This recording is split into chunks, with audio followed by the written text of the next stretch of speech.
Hello amazing leaders, welcome to day 22 of the 90-day challenge.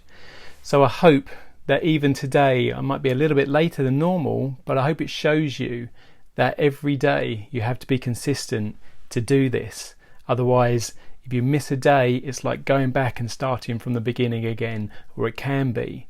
Unless you've chosen a challenge that is mixed up and isn't every day, then that's absolutely fine. But whenever you've committed to doing it, or if you've committed to doing a certain number of something in a week, you must do it. Otherwise, you just get back to the old ways, the old habits, and that's not why you started out your amazing 90-day challenge. Today, we're going to talk about multitasking the amazing way.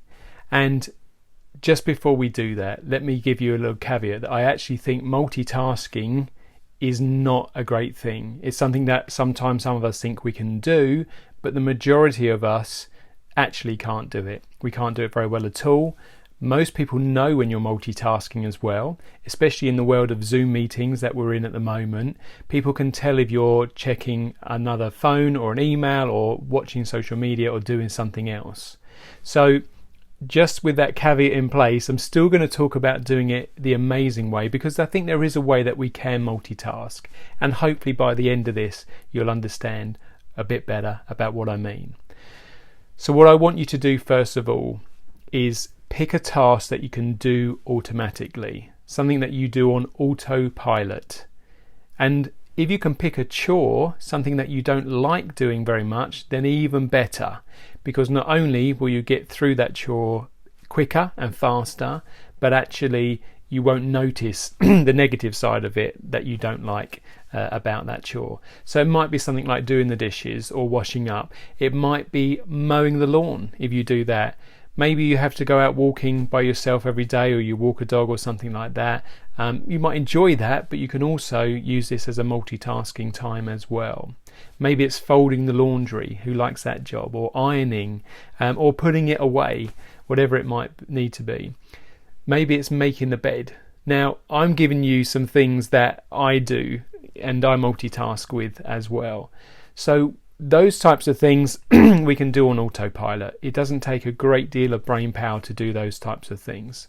So when you're doing those types of things, I want you to multitask and add something in that's going to improve not only the chore of what you're doing, but also improve your life and help you become even more amazing. And that is to listen to something at the same time. Maybe it's not a video related thing. Maybe it is just a podcast, an audio book. There's lots of things on YouTube that you can just listen to as opposed to watching as well. TED Talks are also another great one for this. How many of you have actually listened to a TED Talk since I've been talking about them? Maybe today's the day that you search online for a TED Talk and you go and listen to one. So whatever it is that you like to do, that you can do, then put something on, listen to it whilst you're doing it, and it takes that chore and turns it into a multitask an amazing way, so you're learning something as well. Think about how much time you spend driving or commuting if you don't drive. Can you turn your car, a bus, a train, whatever form of travel it might be, into a library in your ears that you can listen to again? Now, it can't be distracting because you're driving or you need to focus on what you're doing. But think how many hours that you spend in your lifetime, maybe even in a month, in that car or on that journey commuting. What are you currently doing in that time? Are you just listening to the radio or to music or a talk show?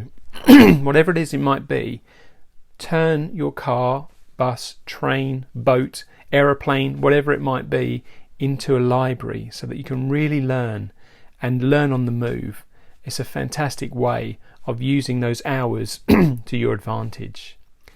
Now, one top tip whilst you're doing that, every now and then I want you to pause.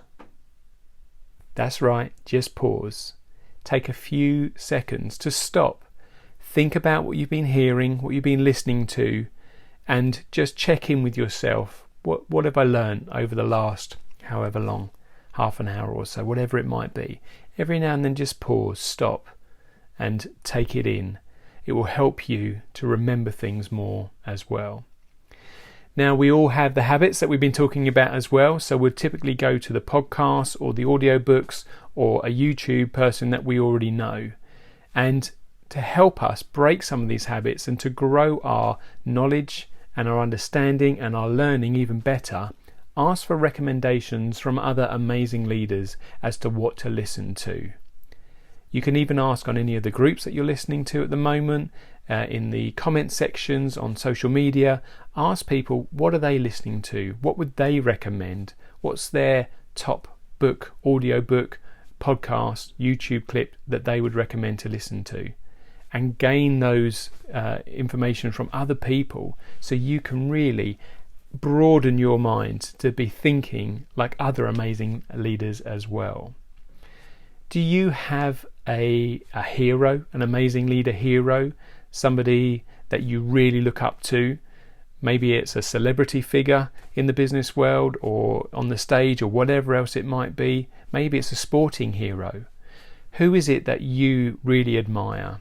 Maybe they're not here anymore, but maybe they are. Whoever it is, go online. Just do a quick search online with their name and reading list or something around that, or podcast or whatever else it might be. See if they've been interviewed on a podcast or on a YouTube channel.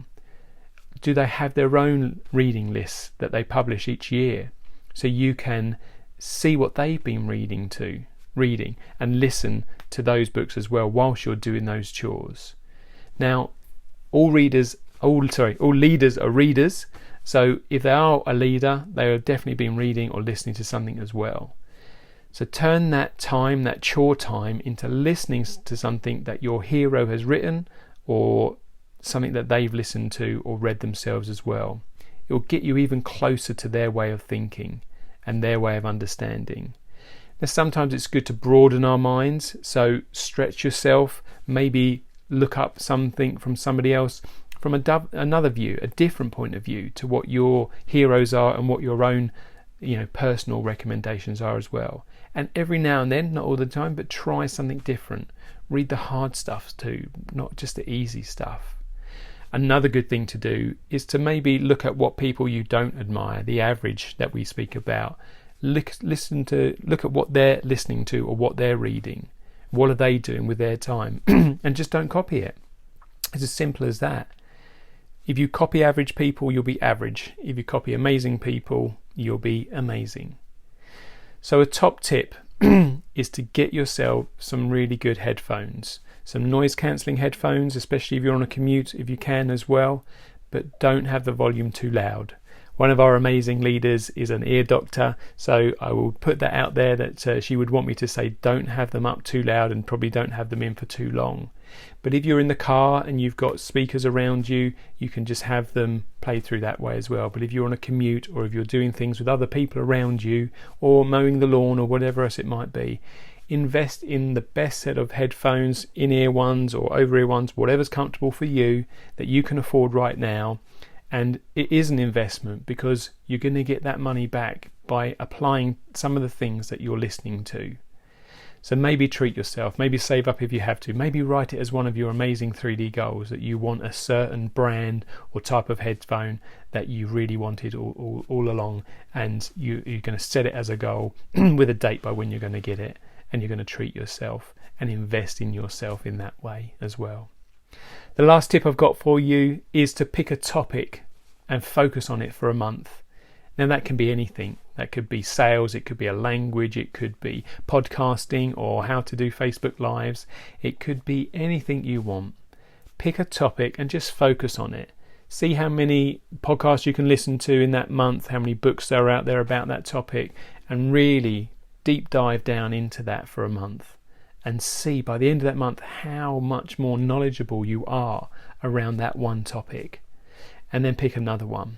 You can either pick them at random by writing down 12 different things at the beginning of the year as to what you'd like to do and put them in a hat and pull one out each month. Or you can plan it strategically to go through different areas and work on things you've always wanted to work on, or areas of weakness, or areas you want to improve on, whatever it might be. But turn those chores, those difficult things, the things where we can easily waste time by just sitting in traffic And if you look around and you see someone smiling in their car whilst they're stuck in traffic, it might be me, because I'm thinking, great, I've got more time to learn and I'm not upset. I hope the people that may have caused an accident are all okay, but I'm just sitting here learning and I'm enjoying this extra time. So turn those difficult things, the chores, the things we don't like. Maybe you're going to volunteer more to do the washing up or whatever else it might be, so that you can spend more time listening to amazing content from amazing leaders all around the world. I hope that's helpful. I hope you'll have an amazing day. And remember, why be average when you can be amazing?